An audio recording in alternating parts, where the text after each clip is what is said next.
Assalamu alaikum bandiraɓe musidɓe tedduɓe ko adi fof ko yettude Allah ene laaɗa Allah e julde nelaɗo Allah sallallahu alayhi wa sallam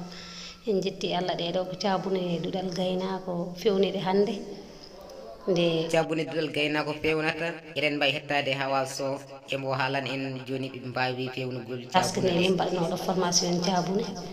joni hande ko alhamdulillahi minen pewnani koye amen